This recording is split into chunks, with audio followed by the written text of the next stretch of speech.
On September 17, 1965, after a 35-day overseas journey from Calcutta to the USA, aboard the cargo ship Jaladuta, His Divine Grace, A.C. Bhaktivedanta Swami Prabhupada, arrived at Boston's Commonwealth Pier.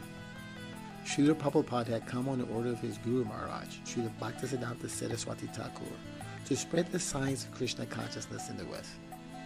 We have been very fortunate to hear many first-hand accounts of Srila Prabhupada's endeavor to establish ISKCON in New York, but we have only heard from a few individuals who contacted His Divine Grace in Butler, Pennsylvania. Srila Prabhupada's preaching mission started immediately upon his arrival in Butler. After arriving at her home, Miss Sally Argawal arranged for an interview with a local newspaper, the Butler Eagle, to introduce the Indian Swami and scholar to the residents of the city.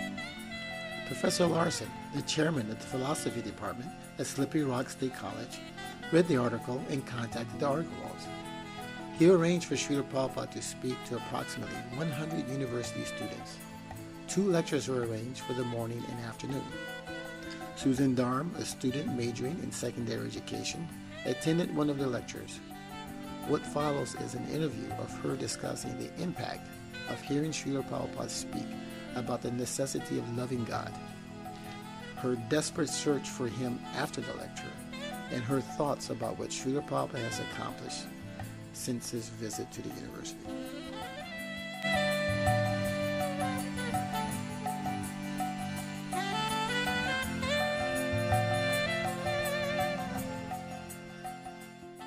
Tell us your name. My name is Susan Daum. I live in Butler, Pennsylvania, which is about 100 miles from New Vrindavan. I was a student at Slippery Rock, a college in Pennsylvania, in 1965 in a philosophy class with Dr. Larson, Dr. Alan Larson.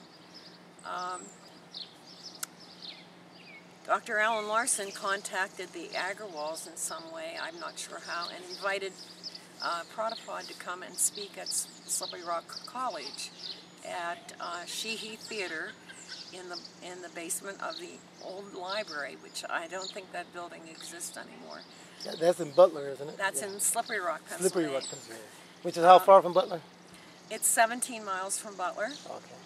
It's also 17 miles from Newcastle because I was actually living with my parents at the time in Newcastle. Oh. How old were you? I was, let's see, 1965, 44, 21.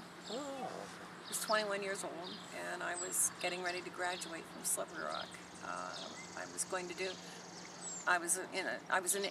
Going to become an English teacher, and I was going to do my student teaching in Butler, starting in January of 1966. So I didn't really meet Prabhupada, but I heard him speak in 1965 at Slippery Rock in the fall. It would have been in September, shortly after he arrived. And it was hard to understand him because he had a very, his accent was hard to follow. You had to listen very carefully. And by the time he got towards the end of the lecture, or his talk, I was starting to understand him, and it was very, very interesting. And I was there at the lecture with a friend of mine who was also from Butler, a gentleman, and we had found out that Prabhupada was in Butler with we thought he was staying with Dr. Agrawal and his wife. And after the lecture was over, I really desired to talk to Prabhupada more. I wanted to know more. And we had a little reception line, so I had actually had contact with him, kind of, and he left. And I said to my friend from Slippery Rock, I said, I'd really like to talk to him some more, wouldn't you? And he said, well, yeah. And I said, well, why don't I drive you home and we'll go see him because he's in Butler. And the guy said, well, I don't know. I said, oh, come on. So we drove to Butler, and we went to the apartment building on Main Street where the Agarwals were living. And Mrs. Agarwal said, "Oh no, he's not here. He's at the YMCA." And she said, "Oh, he's very tired." And I was persistent, of course, being young and impetuous, and being very persistent, and didn't understand being tired either, you know. So I tried to talk my friend into going to the YMCA and going in the building and having Prabhupada come out, because I was a woman, I couldn't go enter the premises. It was the YMCA. At that time, the Y provided dormitories for men and women in different cities at low rates where you could go and stay very cheaply for any time as long as you needed to. And there was also a YWCA in Butler, which provided dormitory services. So I couldn't go in the building because it was a male-only environment. And my friend, I kept trying to talk him into it, and he said, no, take me home. So, with disappointment, I took him home and then drove back to Newcastle, to my parents' house where I lived then. And it wasn't really a meeting, but it's interesting that I still want to know more. I'm not a devotee. I'm not really. Not in the strictest sense, not in the purest sense of the word. But I think I'm a devotee of sorts.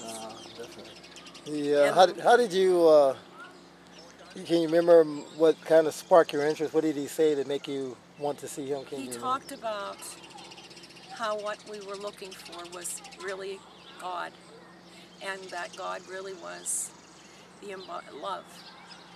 And it was something that we all wanted, and all we had to do was recognize it. And I think, in essence, that's what I think what I was attracted to. Did he seem like, I don't know, just in his sense of being maybe a little different and extraordinary, or, of course, it was his dress and all that's kind of shocking. He was extraordinary. We didn't know what a guru was, you know. I'm not the only one who said that about that period of time, but it became very apparent very rapidly. It became very, you know, my interest, I found out more on my own. You never too. seen Swami before? No, that was the first time. Were you a Christian or practicing, going to church, things like that? I was kind of cranky with the Christian church. The church I was a Presbyterian. Oh, okay. And I had a very idealistic picture of what who God was, and then, which is true. He is all powerful, all knowing, all loving. But people are human. Yeah. People aren't gods. People aren't perfect. They're not the ideal. And of course, when you're young, very, very young, you desire them to follow the ideal, to follow the teaching. And I was starting to see that people were human and couldn't follow the teaching quite as much as I would like them to. So I was kind of falling away from the Presbyterian church on that basis. And finding the humanity of it somewhat overwhelming and confusing. Why didn't you become a hippie? I did become a hippie. Oh, you did? Oh, okay. But then I had to work. I was a teacher too, so I was like a hippie in the summertime and a teacher during the winter. But I wasn't a bad hippie. I didn't. Okay. Well, so those were different times. So how did your daughter become a devotee? I don't know. I'm not sure. I think she met someone at a festival, because oftentimes there are Krishna kitchens. They provide food at different festivals, and they pass out literature, and I think we were. I think I had taken my kids to one of the festivals. It was a dead show. Grateful Dead. And I was with them there, kind of as their little guardian. But of course they get away from you. Yeah. And she must have talked to someone then at one of these, and I think that's what drew the idea that so was important to me, became important to her. I don't know. Maybe not. Maybe her reasons are entirely different. I don't know. It's not something we've talked about. Hey, what about this point? Because the next time you saw devotees was when? In the airport. So that was many years after. Down in Pittsburgh, under Kaufman's clock, they were chanting in the street. It's like maybe 4 years later or something. Huh? After seeing Prabhupada the next time. Let's see, that was in 65, 1969, 1970. They were chanting in the street down in Pittsburgh. A bunch of, mostly men, in the saffron robes with the Sika. Yeah. the Sika, and they were chanting. Did you make a connection between them and Prabhupada? Yeah, I knew who they were. Wow. So what did you think when you saw them? I thought, wow, that could have been me. Maybe. Well, even at the time, did you? But I was in 69 or 70. I was at that point now. I was married. Oh, okay. And I had taught for 3 years, and I had gotten married, and I had a child. Is it Mahalakshmi or? No, that was her older sister. Okay. She was born in 1970, and then Mahalakshmi was born in 1974. And when she was about 2, I was in the airport. Their father was going with his brother on a trip. Or maybe it was later than that, 70. Maybe 76, 77, in that area. And we were walking through the airport, and there were some devotees chanting at the airport, and a lady came up to us and gave Megan a flower. And I said, thank you, and she said, Hare Krishna, and we went on to continue our business in the airport. So that was probably the first time Megan had any contact. You know, if they were chanting in the airport, that meant Prabhupada was there. Because that's the only time they would chant in the airport. I was diverted. My attention was on my 2 children. Megan was with me, and her sister was with her dad. And he was getting ready to take. I think he was getting ready to go on a trip with his brother, which was, So I was trying to keep track of the kids and say goodbye to Daddy and get them on the airplane. That was before. Of course, that was before all the airport security. Before 9/11, long before. So, and there were a lot of people. And, it was very busy, and I was trying. But that's the one thing I do remember about maybe her first contact. So when did you first really get a chance to inquire about Krishna consciousness? You mean since...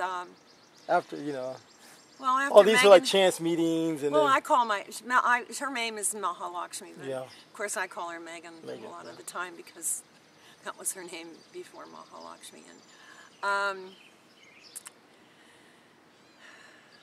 I can't remember exactly when she became connected down here at New Vrindavan, but I came down to, she said, come down, and I did. I've been coming back ever since. So maybe I attribute that to looking back at, of course, there've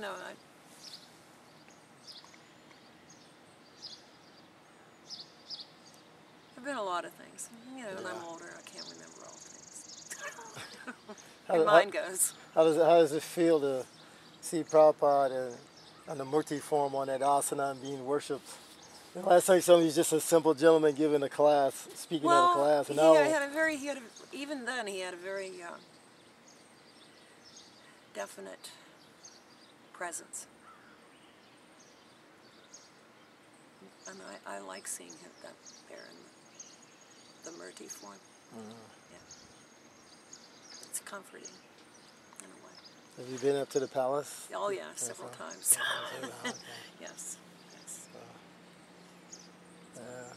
There's got to be a little bit of phenomenon, you know, you see this person all alone in the YMCA, and then all of a sudden you see this huge society Well, I didn't around. see him in the YMCA. Well, of course, you were attempting to, but I still, saw him. just the idea of afterwards, the before and now effect of. Yeah.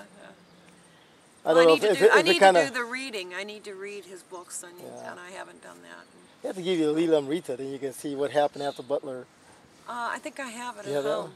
That actually it belongs to Mahalakshmi, but it's on. I have it at home on a bookshelf. Yeah.